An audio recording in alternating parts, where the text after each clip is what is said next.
There are a lot of complaints that cars are too expensive these days, and the ones that are affordable aren't any fun to drive. The Mazda 3 begs to differ because, it's a Mazda.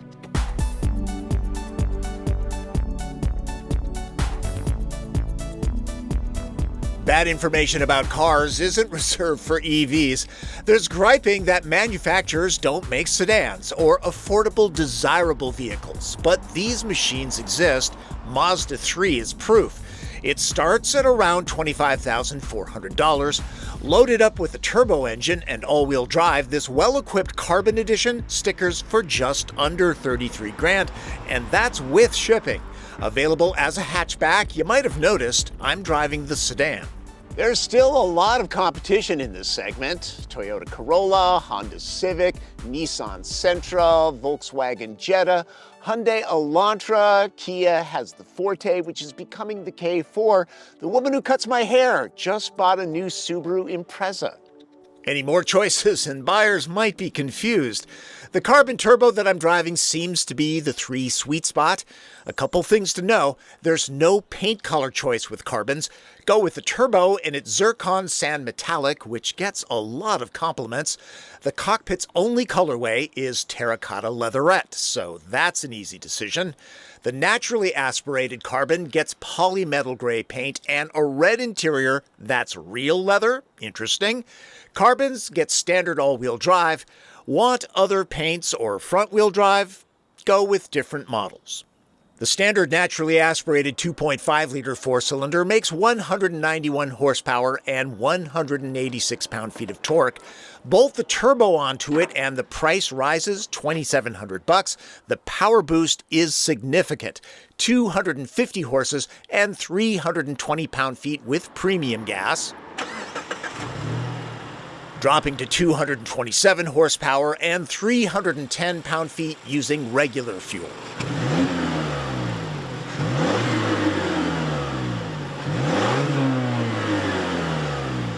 A 6-speed manual is exclusive to front-wheel drive hatchback models. This smooth 6-speed automatic can be shifted here, move up to the Premium Plus trim for paddles and a heated wheel. The only extra drive mode is Sport. For people who like to drive, enthusiasts, the turbo engine is worth it. It adds a significant amount of scoot. This easily spools up to 60 miles an hour in under 6 seconds. A good power band too, not an awful lot of turbo lag. And for passing on 2-lane roads, plenty of power. There's zero torque steer off the line. All-wheel drive cures that, probably why it's standard with the turbo engine.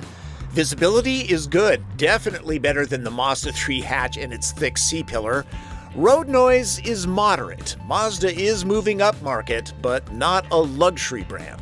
One of the main reasons you'd buy this car is the handling. Mazda does have the reputation for being really fun to drive, and the 3 lives up to that. It's just great fun to chuck into corners. And one thing about the suspension, you might expect it to be firm and flinty, but it's not. It's actually kind of compliant, fairly comfortable. It just feels kind of expensive. The front suspension is McPherson strut with a stabilizer bar. In back, it's a torsion beam setup. Mazda uses something called G-Vectoring Control Plus that imperceptibly reduces engine torque when entering a corner, shifting weight to the front wheels. It can't be turned off, so hard to know how much of a difference it makes. I have no real issues with the automatic transmission. It always seems like it's in the right gear. Go into manual mode, and it's nothing super snappy like a dual clutch, but it's fine. I would like a manual in this vehicle. I know not a lot of people want those anymore, but enthusiasts do, and Mazda is kind of an enthusiast brand. Alternatives? Honda Civic Si gets a 6-speed manual, but it's strictly front drive. Subaru WRX gets all-wheel drive and a stick, but is easily $4,300 more. And for those preferring stealth, advantage Mazda. Fuel economy?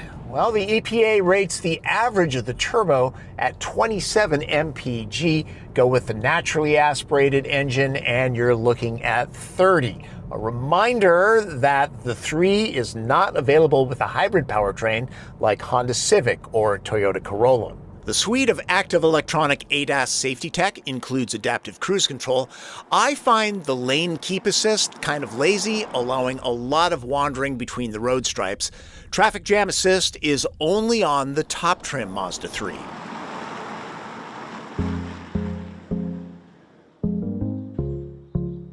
The wide horizontal vent setup gives the cockpit a spacious feel. Stitching and the suede material are different from the competition. There's glass in the roof with a manual shade. I have no issues with the heated seats. Moderate bolstering and grippy fabric keeps pilots in place during hard cornering. Drivers get power memory settings. Sorry passengers, you'll work harder. Somber monochrome gauge cluster graphics have less pop than others in class. No bird's eye camera system here, that's only on the loaded trim. There's more shiny black plastic than I like, it tends to scratch. And while I'm griping, the Carbon's 8-speaker sound system lacks punch, richness, and depth. Also, no XM tuner, that's Premium Plus exclusive. There's always Apple Music or Spotify. Door pockets are roomy, storage is solid in the 3, a place for everything and everything in its place. My elbow came to appreciate this feature. Starting at the Carbon level, this screen that's at eye level grows to 10.25 inches. Some folks don't like fingerprints. The controller will appeal to them. The Mazda side of the interface is restricted to using the knob, so happy to see hard buttons for the HVAC controls. Qi charging is a thing too. Wireless Android Auto and Apple CarPlay get a choice. Use the dial or fingers, though the screen is a bit of a reach. It's easy to toggle between the Mazda side and phone projection from here. I did this a lot.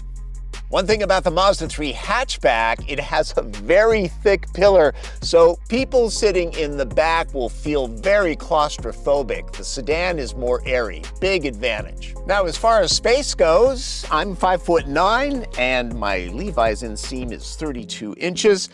I have just enough headroom. That's a little tight. Knee, leg, and foot room, that's actually quite good. And the cushions are high enough so that thigh support is excellent. Also, the door openings are big enough so that you can get car seats in and out, no sweat. Door pockets, those are very usable. However, no pocket on this seat back, kind of a pet peeve of mine.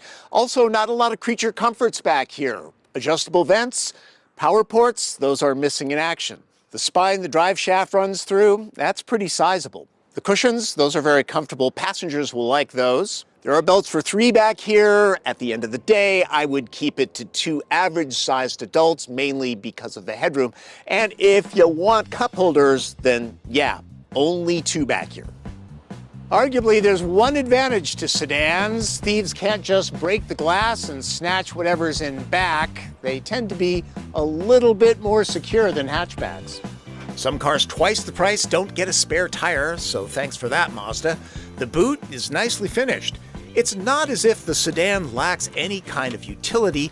True, the opening isn't super wide, but even if large boxes are denied, longer things still slide in. With the seat backs up, there's 13.2 cubic feet versus the hatchback's 20.1. But here's some weirdness for you. The hatchback 3 stops at 5 packs of softness and absorbency, while a half dozen squeezes into the sedan. Must be the dramatic sloping rear angle of the hatchback. Want real leather, paddle shifters, Mazda's famous Soul Red crystal paint, and creature comforts like a heated wheel? Well, feel free to spend an extra $4,700 for the Premium Plus model, but that's a heck of an upcharge. Mazda 3 is loads of fun to drive, but still comfortable for everyday use. It's practical and it has a decent amount of room. Get the turbo engine and it has a lot of scoot. Plus, it's available with all-wheel drive. Is it perfect? No car is, but this covers a lot of bases.